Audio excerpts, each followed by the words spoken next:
Residents on Monroe Street have now shifted their focus from taking in all the damage after waking up and seeing the devastation to now cleaning up. You can see a lot of people outside picking up debris. We've seen neighbors helping neighbors. We've seen some of the builders come through here who are building homes and helping residents as well. There is a lot of damage here, a lot of debris on the ground, and still downed power lines. A lot of cars also trying to work their way in and out. If you don't live in this area, try to stay away because there are people who are trying to get in here to clean up their homes. If you take a look, you can actually see one man putting tarp up on his roof. You're going to see a lot of that as many of the homes had roof damage. So as we can see here, a lot of damage and still yet a lot of damage to clean up moving forward.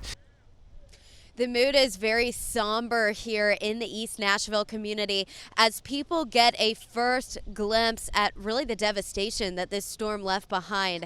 And I'm going to have you walk with me so that we can show you some of what we're seeing here. This is Main Street. We're seeing a lot of traffic backups trying to get out of this area due to some of the damage. Here is Weiss Liquor Store. This is a very historic sign in the East Nashville community. It's made of iron and metal, and yet even something that's sturdy came down. So it really speaks to the strength of the winds in these storms. Now we're going to show you right across the street. This is an Edley's barbecue truck flipped over on its side that is causing a little bit of a traffic backup. That still has not been able to be moved out of the way.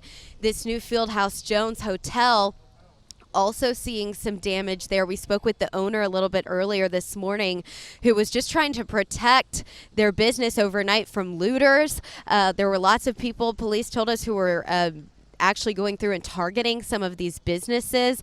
So business owners came out to check on their property and to try to lock it down. Fieldhouse Jones actually had to relocate all of their guests overnight at the point that they realized that this storm was going to be so serious. If we can pan over just to the right a little bit, my photographer Ben will give you a really good look at a vape store, which is pretty much destroyed here in East Nashville.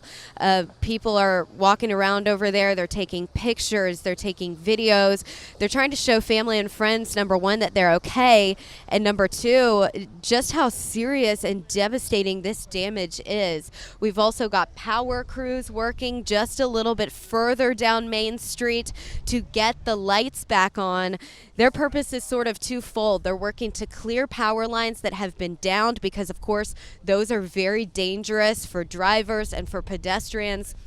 They are also working to get the power back on. And now that we have daylight, first responders are able to get a better look at the damage and start making sure that everyone is accounted for, and also start coming up with sort of a master plan as to how they are going to start to pick up the pieces here in East Nashville and get this community back to normal. It's going to be a long effort, inevitably, here.